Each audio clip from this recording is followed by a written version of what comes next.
Хүснэгт шинээр хийхээр гарвал эсвэл текстийг хүснэгт болгож хувиргавал Word програм автоматар ямар ч форматгүй энгийн хүснэгт үүсгдэг. Хүснэгтээ форматтай болгосноор харагдах байдал нь арай дээр болдог. Формат оруулснаар огт хүснэгт биш юм шиг харагдуулах боломжтой. Үүнийг хийх аргыг одоо зааж өгье. Хүснэгтийн аль нэг хэсэгт курсороо байрлуулахад ribbon дээр 2 шин тав гарч ирнэ. Хүснэгт хийх хэрэглүүр гарч ирнэ гэсэн үг. Ерөнхий зураглал болон загвар оруулах 2 тав юм. Дизайн таб дотор хүснэгтийг загвартай болгох маш олон төрлийн сонголтууд бий. Курсороо дээр нь байрлуулад сонгож болно. Эсвэл галерег нээгээд нийт загваруудыг харах боломжтой. Гарчгийг нь тодруулсан загвар байна. Эхнийх нь багныг тодруулдаг загварч бас байгаа.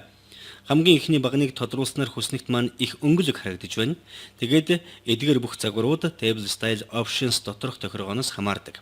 Fire Stack Column гэдгийг дарж идэвхгүй болгол эхний багны загвар өөрчлөгдөж байна. Эсвэл last column буюу сүүлийн багныг идэвхжүүлж дарснаар сүүлийн баг нь цэнхэр өнгөөр тодорсон харагдаж байна. Эхний багныг буцаага тодруулж өнгөтэй болгох бол fire stack column-ыг идэвхжүүлнэ. Гэхдээ ингээд харахаар уншихад хүндрэлтэй болж байна. Тухайн хүснэг доторх эгнээний дагуу уншихад тоо баримт эсвэл мэдээлэл уншигдахуйц байх хэрэгтэй юм. Эдгэрхий загварлаг болгочихвол хүмүүс таны хүснэгтийг уншиж чадахгүй. Хүснэгтээс өөр газар дарахад хэрэглүүрүүд маань алга болно. Харин хүснэг доторх аль нэг хэсэгт дарахад хэрэглүүр маань ил гараад ирнэ. Хүснэгтийн галерей дотор хэд хэдэн хурц өнгийн шийдэлтэй форматууд байгаа. Хэд хэдэн баруун өнгийн форматууд ч байгаа. Ийм форматтай хүснэгтийг зөвхөн хар цагаан өнгийн хэвлэгчээр хэвлэхэд тэмч таатай харагддаггүй. Олон өнгийн хэвлэгчээр хэвлэсэн ч хэтэрхий хурц өнгө нь нүд өвдгөөд хүснэг доторх мэдээллийг уншихад хүндрэлтэй байдаг. Тэгсэн хэдий ч энэ бол үнэхээр гоё загвар юм.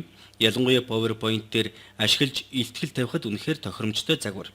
Өнгөлөг бөгөөд уншигчдын анхаарлыг татаж чаддаг. Гэхдээ үүнийг хүнд уншуулах гэж байгаа бол нүд өвдөхөөргүй өөр загвар сонгосон нь дээр. Тухайлбал энэ бүдэг ногоон өнгийн загварыг ашиглаж болно.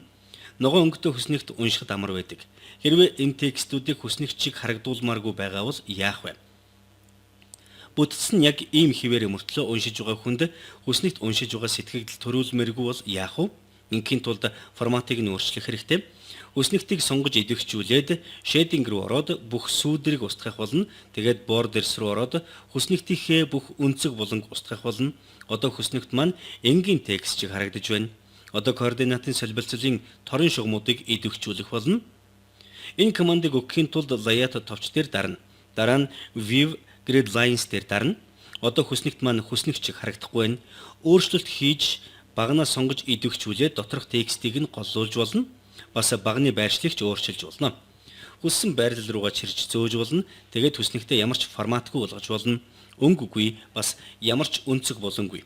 Иймэрхүү тохиолгоо хийчихэд багны хэмжээ тохиолгоог баг зэрэг засах шаардлагатай болдог. Хэмжээ нь алдагдсан байх тохиолдол бий. Хүснэгтийг ийм энгийн харагдуулах нь хаяа зүгээр санагддаг. Хэрвээ баримтанд хүснэгт хийхээр бол тухайн хүснэгтээ форматтай болгож баг зэрэг өнгөний шийдэл оруулбал илүү дэгжин бас өнгөлөг харагдана.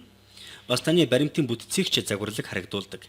Хэрвээ уншигчид та хүснэгтийг хүснэгт биш мэтээр харагдуулахыг хүсвэл бүх сүүдэр бас өнцөг эргэмүүдийг арилгана. Ингэснээр таны хүснэгтийг уншиж байгаа хүн сайжруулсан форматтай хүснэгтэн текст уншиж байна л гэж бодох болно.